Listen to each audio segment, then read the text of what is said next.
Welcome, everybody. Welcome to the 34th Annual Peer Mediation Conference, Adventures in Peer Mediation. The Peer Mediation Conference has been bringing together youth peer mediators for over 30 years. This is the first year the conference has gone virtual to connect peer mediators around Hawaii and others aspiring to develop their own peer mediation program. It's actually been a wonderful point of connection to be able to connect with peer mediators and people who are interested in the field, even beyond Hawaii. So thank you all for being here today. My name is Jose Barzola from the Matsunaga Institute for Peace at the University of Hawaii, Manoa. This year's Peer Mediation Conference is brought to you as a collaborative of 22 different organizations around Hawaii that support this conference that is spread out throughout the month of April. One thing I haven't mentioned is we actually have organizations from all the different islands. So we're very excited to be able to bridge the islands in this digital format. So thank you, everybody. The Peer Mediation Conference has consisted of an opening panel, 16 skill workshops, and a closing panel. You can learn more about all the events at matsunagainstitute.eventbrite.com. We have one more skills workshop today and then our closing panel tomorrow. Today's event will focus on the skill workshop on how to ask open-ended questions with Maggie Jones, Sage Andrews, and Christina Pacheco from the Kailua High School Peer Mediators Program. Thank you for joining us to learn about peer mediation skills. Today, we're going to learn in this short presentation about how asking open-ended questions is one of the best ways to be a better listener, friend, and mediator. I gotta say, when they said short, they've been doing a lot of short presentations, but they have been very impactful. And so you're really in for a treat, everybody. So without further ado, to get us started, I'm going to turn it over to Kailua High School Peer Mediators. Would it be Christina, I believe? Yes, thank you. Okay, Shelly is going to present. All right, perfect. So like Jose mentioned, we're going to be presenting on how to ask open-ended questions by the Kailua High School Peer Mediators Program. I'm going to post the Jamboard. If you guys can open up the Jamboard, if you want to follow along, this is what the Jamboard looks like. The first question on the Jamboard is to please let us know the reasons you signed up for this workshop. And to do so, you can actually use the little post-its, which is on the left side of the screen, just like so, and type in the reason why you came, why you're interested, et cetera, and post by clicking save.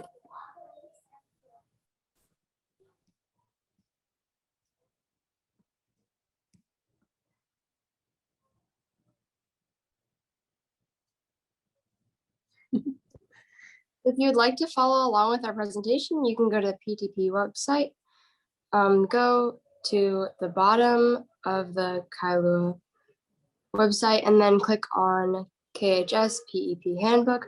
Don't forget to give us your feedback in our Jamboard. Yay.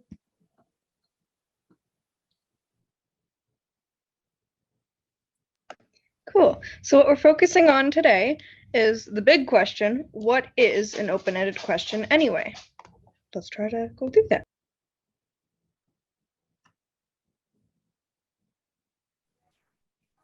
So same process, putting your little post-it note on top of the Jamboard. This is the first slide, but the next slide actually gives you an area where to post what is an open-ended question.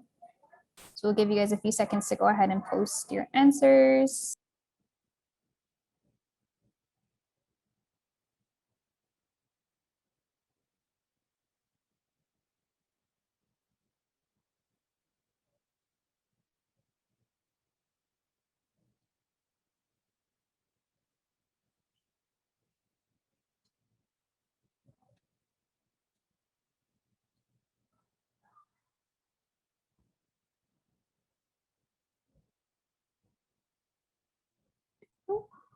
An open-ended question is a way to lead into a conversation. Awesome.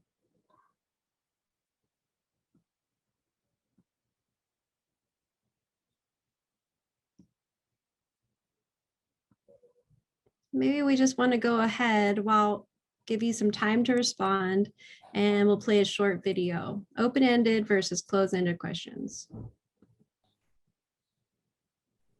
Talk Time Tips. My name is Barbara Burke.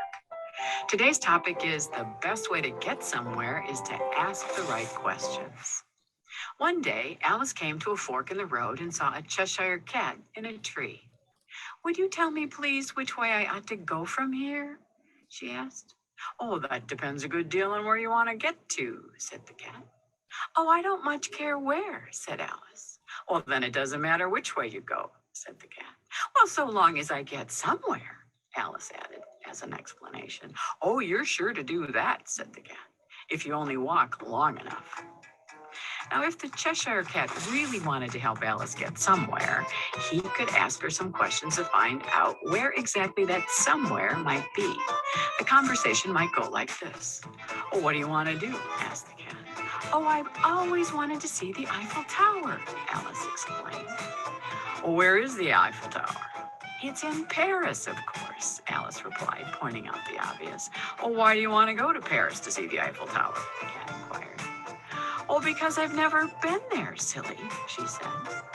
Well, who will go with you? Asked the cat. Oh, my closest and most fun friend, the Mad Hatter, Alice said, as if that wasn't perfectly obvious, too.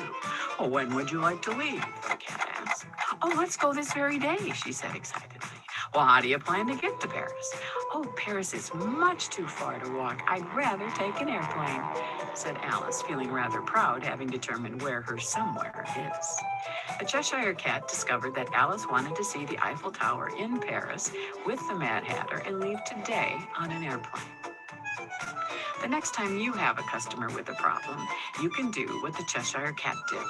Uncover every fact you need by asking open-ended questions.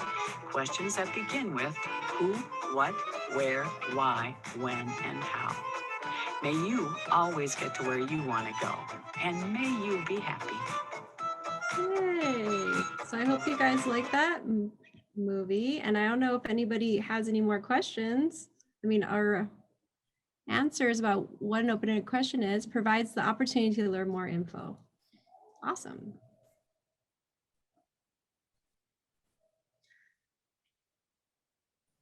Okay, so the next question is, it's more of an activity, something for you guys to think about. Change the following closed questions into open-ended questions. So the first one is, do you like pizza? How can you change that question, that closed-ended question, to an open-ended question? Go ahead and use the Jamboard to post your answer.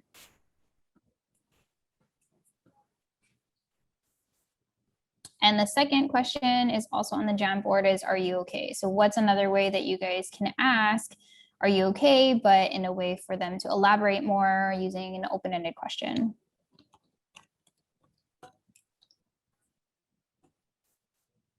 How are you feeling? Awesome. Or how do you like pizza? Yeah.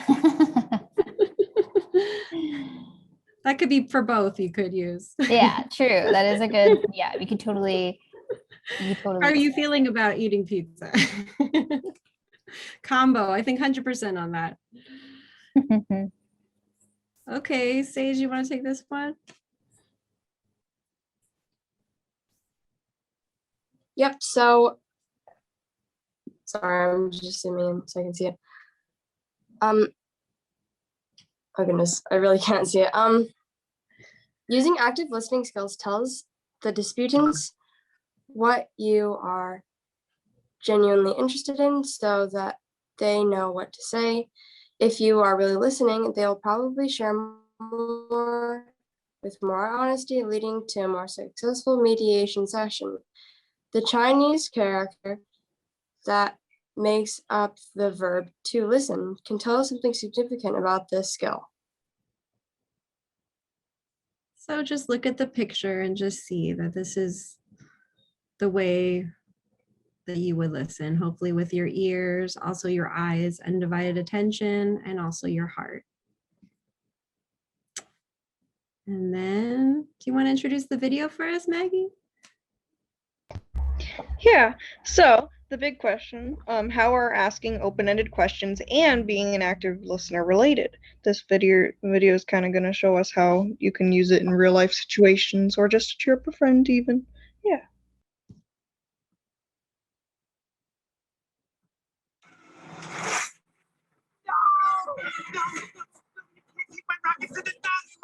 Go to the moon.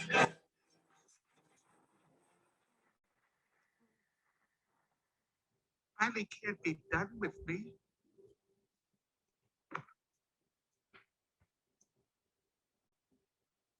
Hey, it's gonna be okay. We can fix this. We just need to get back to headquarters. Which way to the train station? I had a whole trip planned for us. Hey, who's ticklish, huh? Here comes the tickle monster. Hey, Bing Bong, look at this.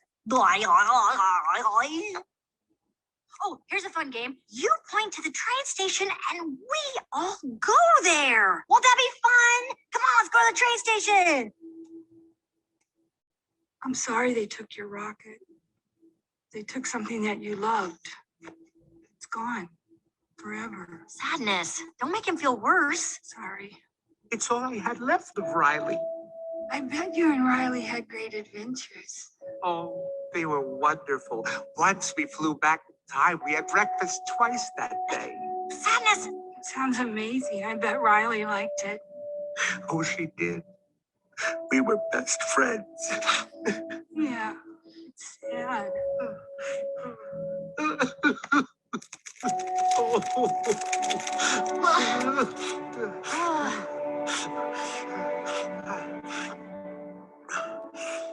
I'm okay now. Come on. The train station is this way. This is the Checkers. Sorry about that. I hope you guys liked that video. Wrong. But basically just some tips for effective peer mediation, just like in the video. You don't want to rush the process. In the video, if you've seen the movie Inside Out, she's trying to rush Bing Bong and saying, hey, we need to get to the train station. Remember, just don't jump to solutions. Tickling him or tickling people or trying to like get them to like get to your point of view is probably not going to work. So try to get all the information first. And that's what Sadness does in the movie very well. Try your best not to judge or take sides. Don't go too early with, is that all? Can you tell us more? Be patient. And then ask open-ended questions, not yes or no questions, so you can better understand the complete picture. And then I'll let, I think is it Miss Christina or Maggie? Okay. It's me. Okay, so stay away from why. That might make the person feel like they are being blamed or interrogated. When in doubt about what to do, go ahead and summarize what they told you. Then you'll be able to think of the question as you're doing so. So it gives you a little buffer time to, because you don't want to be so focused on the formation of your question that you're not really attending to what they're saying. So summarizing what they just talked about gives you some time to reflect and like where you want the conversation to go next. And remember the difference between facts and opinions. When summarizing, make sure you say, so you heard she was talking smack instead of she was talking smack, or so you suspect that she lied to you versus she's a liar or she lied. Remember to phrase it so that it's their point of view, but not, but that doesn't make it a fact.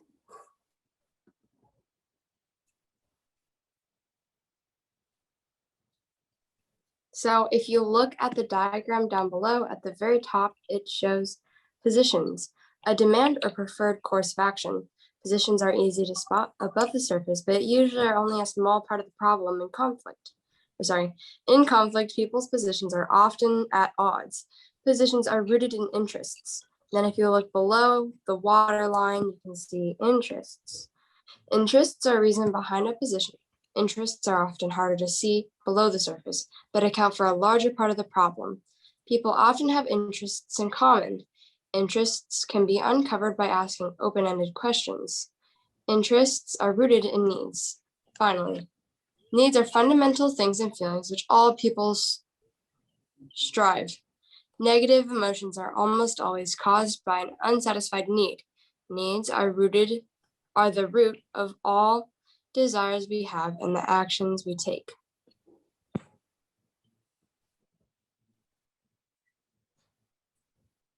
Okay, so the big takeaway is that active listening and asking open-ended rather sorry. Active listening and asking open-ended questions mean that you can discover others' interests much better and have a better basis for communication or even further as a relationship if it is something like you're talking to a friend. Does anyone have any questions?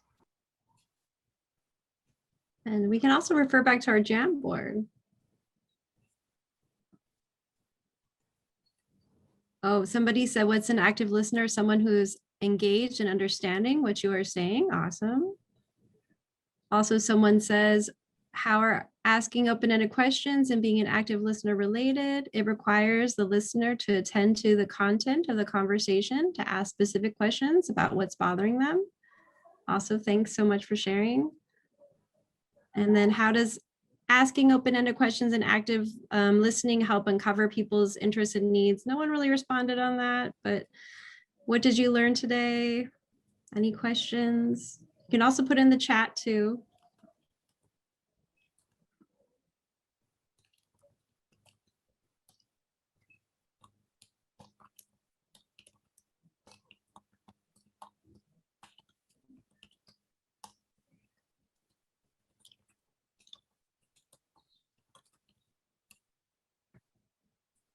Oh, I learned that being and using open-ended questions is a great skill to have. Awesome.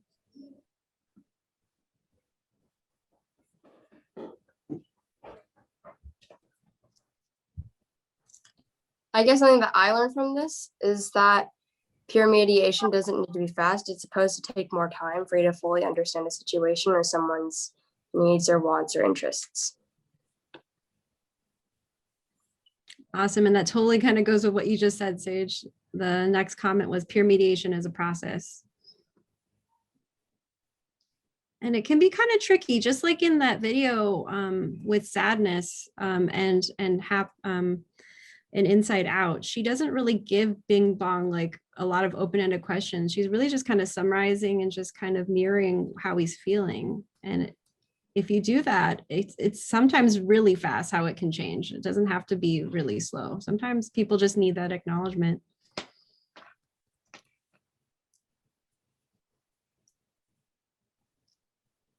I can't see the chat. Is anyone ever seeing anything?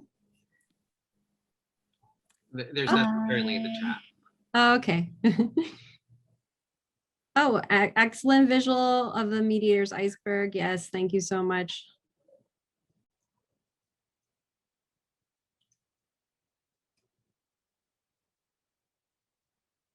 Any other ones? I don't know, Miss Christina or Elena, do you have any other ones that you want to share? I don't know, presenting it. Did it feel like something was new to you? Sometimes for me, I see something new and I'm like, oh, I really enjoyed today, that open-ended question video with the Cheshire Cat. I love it. It's a good reminder, right? We just ask these random questions sometimes without really thinking about the who, what, when, where, or why. I know someone's trying to unmute. Andrea, I don't know. They should be able to now. Oh, okay. One thing. No, sorry. I was trying to like decide whether to unmute or to go to the Jamboard, and I was slower than everybody else. No, I really appreciated the clip from the movie because I liked how you're emphasizing that sometimes when somebody's feeling a certain way, everybody rushes in and they're not even addressing how that person's feeling. They're actually piling more needs onto the situation. And then the character just kind of gently and slowly comes in. So even if it does resolve fast, the process is like gentle and it's kind of, you sidle up to somebody and there's like sort of a snuggling up to how they're feeling and giving and creating some new space that doesn't feel so rushed and activated. So I really appreciated how that emphasized your points. Awesome, thanks. I love Inside Out. I feel like all counselors, all people should watch Inside Out, to be honest. A great movie. Yeah. And it's great for all ages. I was gonna say that I like the presenting this just kind of opened my eyes towards the tips for effective peer mediation, for someone who maybe doesn't have like exposure to what peer mediation is and like isn't able to, like see this conference or this, PowerPoint, like those tips, I feel like just having people understand what those are and they taking that to go share with other people. Like it's just very simple, short, but still very effective way. Oh no, did we just lose her? Did we just lose Miss Christina? Oh no. And then Maggie, I don't know how it affects you because this is like your 4th year in peer mediation. I mean, no, actually 3rd. You didn't start off as a freshman. I know it's a lot of pressure, but I don't know. Is it different for you? Obviously it's online this year, but Well, yeah, I mean, the big thing that is interesting is it doesn't matter if it's online, in person, or anything, because it's still going to be written out to see. The thing that you really have to work on learning and applying to yourself is how you can use this stuff. So, I mean, personally, for me, the simple things of active listening, the way you talk or ask questions, even communicating with those around you, it's good because I have 3 brothers. And especially us being very close in age, teenagers, it's definitely interesting. And with my brother, who you guys heard scream, he's my twin. And a lot of times we have a lot of differences and stuff and opinion, but through active listening or maybe asking them, hey, instead of saying, why are you mad? Saying, hey, how was your day? Or how are you feeling right now? Then I can get to the bottom of anything and we can move on a little bit quicker. Because sometimes conflict is resolved faster and it's really a good thing to do. thanks so much. I love the examples. Again, brothers. I don't have any brothers, but I can imagine. And Sage can speak to brothers, definitely. She only has 1. I can't even imagine if 3 brothers. Wow. You're amazing. So yeah, I don't know if anybody has any more questions, but we would love to see you on our next presentation, which is at 2:30. And that one, we're actually going to do a mediation simulation. Oh, and there's a little bit more here. Someone said Lewis Carroll has a lot of fun stuff we can use to make points in training. I love that. And then also, in addition to the obvious function of eliciting information, questions can be used to do more. For example, raise an issue in a non-threatening way or transmit information to the recipient. Those would not only be open-ended question, also closed, probing, etc. questions. Also, in some of these instances, the answer itself may not be as important or may come later in exchange. And then how can I join? Oh, please go to our peer mediation website if you would like to join up. Or do you mean the Jamboard? I'm not sure, Tanya. Oh, I think you can still register for the next one, the mediation simulation, if on Eventbrite. At this point, just send me an email at uhip@hawaii.edu and I can send you the login information. Okay, cool. All right, so sorry, I think it's at 2:45, not at 2:30, right? Yeah, no, we have till 2:30 here and the other event starts it's 30 minutes from 2:45 to 3:15. Okay, so if there's no other questions, we would love to see you in our next one, but yeah. I'm sorry, Jose, can you put that information in the chat? Yep. As far as where to email to you? Thank you. Right now. I just want to say thank you so much. And thank you, Maggie, for your examples today, too. I have 2 brothers and we're all adults and we still need to revisit these skills, right? Like no matter how much we review them, to listen to you and to learn again with you and to be in community learning these things is really huge. And I still have to use it with my adult brothers every day. Thank you. And Yes. I as well, I have 3 brothers and 3 sisters. And I'm the oldest, so yeah, this will help tremendously. I'm the oldest too, so yeah, I feel that. Thank you guys both for being here too. I appreciate that. Yes, and I honestly believe that peer mediation can save the world. So we just use this, and the world will be a better place. So just keep up, keep believing. Thank you so much for all that. I'm gonna stop the share really briefly. I just wanna, I think we still have a few people in the audience. We haven't lost everybody yet, but thank you so much, Maggie, Sage, Christina. I know wherever she may be in this virtual world, and Shelly as usual. Thank you so much for guiding us along, just providing us such amazing skills for this workshop and sharing so many skills workshops throughout this whole month of April. Have truly appreciated your you know, just your knowledge and insights into peer mediation. And I think you're right. Peer mediation will save the world. So I think you're onto something. So thank you for your approach as peace builder, conflict resolver, so most of all, your passion and kindness and all that you do. So thank you so much. And I'm really looking forward to the next session, which is in a few minutes. But last but not least, thank you to everyone who's joining today's event. We deeply appreciate your interest and support in joining us to learn about peer mediation programs throughout Hawaii at the 34th Annual Peer Mediation Conference of Enters in Peer Mediation.